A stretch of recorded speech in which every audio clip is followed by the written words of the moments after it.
दुष्टजनसंहारि सर्वोत्कृष्टमहिमसमीरनुत सकलेष्टदायक स्वरत सुखमय मम कुलस्वामी हृष्टपुष्टकनिष्ठ सृष्ट्यात्यष्टकर्तृकरीन्द्रवरद यथेष्टतनुमुन्नत सुकर्मानमिपे ननवरता ನಾರಾಯಣಂ ಸುರಗುರುಂ ಜಗದೇಕನಾಥಂ ಭಕ್ತಪ್ರಿಯಂ ಸಕಲಲೋಕನಮಸ್ಕೃತಂಚ ತ್ರೈಗುಣ್ಯವರ್ಜಿತಮಜಂ ವಿಭುಮಾಧ್ಯಮೀಶಂ ವಂದೇ ಭವಗ್ನಮರಾಸುರಸಿದ್ಧವಂದ್ಯಂ ದಾಸವರ್ಯಂ ದಯಾಯುಕ್ತಂ ದೂರೀಕೃತ ದುರಾಶಿಷಂ ಹರಿಕಥಾಮೃತಸಾರಭಕ್ತಾರಂ ಜಗನ್ನಾಥಗುರುಂ ಭಜೆ. ಶ್ರೀ ಹರಿಕಥಾಮೃತಸಾರ ನೈವೇದ್ಯ ಪ್ರಕರಣ ಸಂಧಿ ಪದ್ಯ 7. ದುಷ್ಟಜನ ಸಂಹಾರಿ ಸರ್ವೋತ್ಕೃಷ್ಟ ಮಹಿಮ ಸಮೀರನುತ ಎಂಬ ಈ ಪದ್ಯದ ಮೂಲಕ ಶ್ರೀ ಜಗನ್ನಾಥದಾಚಾರ್ಯರು ಸರ್ವೋತ್ಕೃಷ್ಟ ಮಹಿಮನಾದ ಸರ್ವೇಶ್ವರನಿಗೆ ಸದಾ ನಮಸ್ಕರಿಸುವೆನು ಎಂದು ಹೇಳುತ್ತಾರೆ. ದೈತ್ಯರು ತಮೋಯೋಗ್ಯ ಸ್ವಭಾವವುಳ್ಳವರು. ಭಗವದ್ವೇಷ ಭಗವದ್ಭಕ್ತರ ದ್ವೇಷವೇ ಅವರ ಸ್ವರೂಪಗತ ಗುಣವು. ಸಜ್ಜನರಿಗೆ ಪೀಡಿತರಾದ ದೈತ್ಯರ ಪಾಲಿಗೆ ಶ್ರೀಹರಿಯು ಮೃತ್ಯು ಸ್ವರೂಪನು, ದಾನವದಲ್ಲಣನಾದ ಶ್ರೀ ಪರಮಾತ್ಮನು ದುಷ್ಟ ಸಂಹಾರಿಯು ಅನಂತನು. ಅವನ ಪ್ರತಿಯೊಂದು ಮಹಿಮೆಯೂ ಅಪಾರ ಮತ್ತು ಅನಂತ. ಸರ್ವಶ್ರೇಷ್ಠನಾದ ಅಪಾರ ಮಹಿಮಾ ಸಂಪನ್ನನಾದ ಸರ್ವೋತ್ಕೃಷ್ಟ ಮಹಿಮನು, ಸರ್ವೋತ್ಕೃಷ್ಟ ಮಹಿಮನಾದ ಸರ್ವೇಶ್ವರನು ಶ್ರೀ ಮುಖ್ಯ ಪ್ರಾಣರಿಂದ ಸದಾ ವಂದ್ಯನು ಮತ್ತು ಸಂಸ್ತುತ್ಯಮಾನ್ಯನು. ಅತಿರೋಹಿತ ವಿಮಲ ವಿಜ್ಞಾನಿಗಳಾದ ಸಮೀರ ನಾಮಕರಾದ ಶ್ರೀ ವಾಯುದೇವರು ಶ್ರೀಹರಿಯ ಪ್ರಥಮಾಂಗಭೂತರು, ಅವನ ಮುಖ್ಯ ಪ್ರತೀಕರು.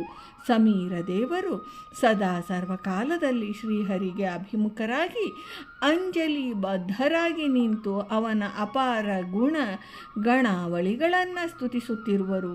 ಸಮೀರನುತನಾದ ಆ ಸರ್ವೋತ್ತಮನು ತನ್ನ ಸಕಲ ಮನೋಭೀಷ್ಟಗಳನ್ನು ಪೂರೈಸುವ ಕಾಮಧೇನು, ಅವರವರ ಯೋಗ್ಯತಾನುಸಾರ ಫಲಪ್ರದನು. ಇದರಿಂದ ಸಕಲ ಇಷ್ಟದಾಯಕನು. ಸಕಲ ಇಷ್ಟದಾಯಕನಾದ ಸಮೀರ ವಂದಿತನು ಸ್ವರಮಣನು. ತನ್ನ ಭಗವದ್ ರೂಪಗಳಲ್ಲಿಯೇ ನಿರಂತರ ರಮಣ ಮಾಡುವ ರಮಾರಮಣನು. ಇತರರಿಂದಲೂ ಅವನಿಗೆ ಆನಂದ ಬೇಕಿಲ್ಲ. ಸದಾ ಸ್ವಾನಂದ ಪೂರ್ಣನು. ಇದರಿಂದ ನಿತ್ಯ ರಮಣನು.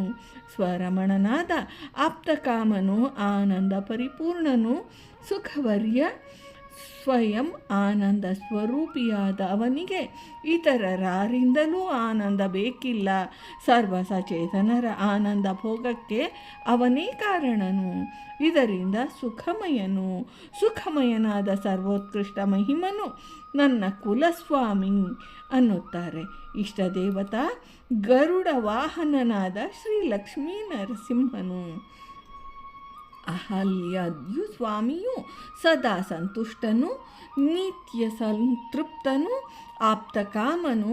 ಇದರಿಂದ ದೃಷ್ಟನು, ಹೃಷ್ಟನು.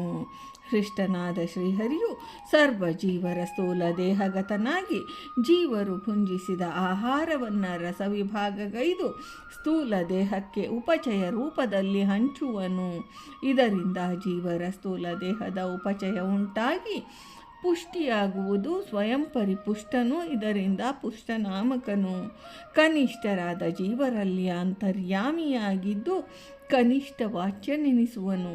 ಕನಿಷ್ಠ ಎಂದರೆ ಅತ್ಯಂತ ಕೊನೆ, ಅಂದರೆ ಮಹಾಪ್ರಳಯ ಕಾಲ.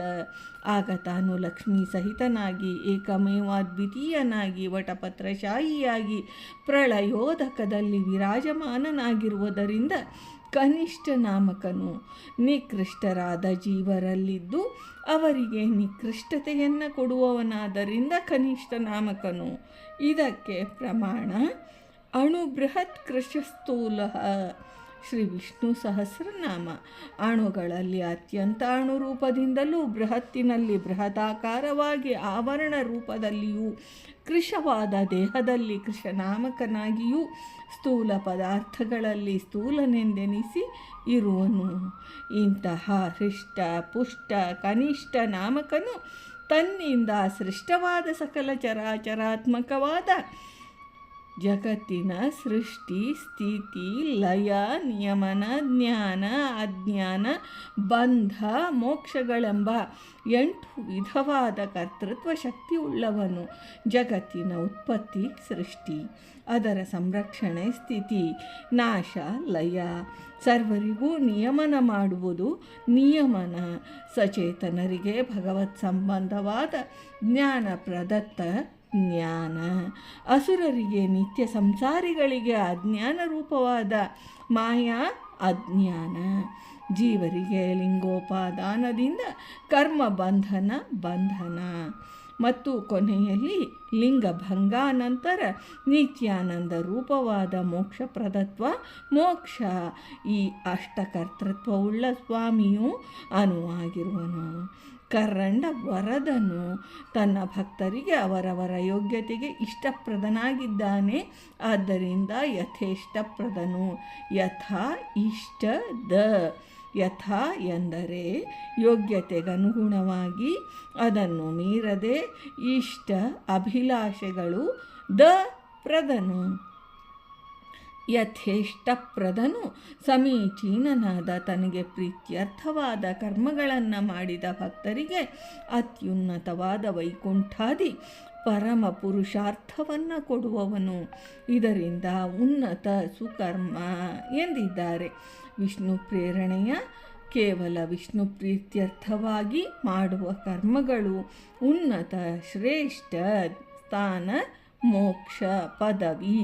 ಇಂತಹ ಪರಮಾತ್ಮನಿಗೆ ಸರ್ವಕಾಲದಲ್ಲಿಯೂ ಸಾಷ್ಟಾಂಗಪೂರ್ವಕ ನಮಸ್ಕಾರ ಮಾಡುತ್ತೇನೆ. ಭಾರತೀ ರಮಣ ಮುಖ್ಯ ಪ್ರಾಣಾಂತರ್ಗತ ವೃಂದಾವನ ವಿಹಾರಿ ಶ್ರೀಕೃಷ್ಣ ಅರ್ಪಣಮಸ್ತು.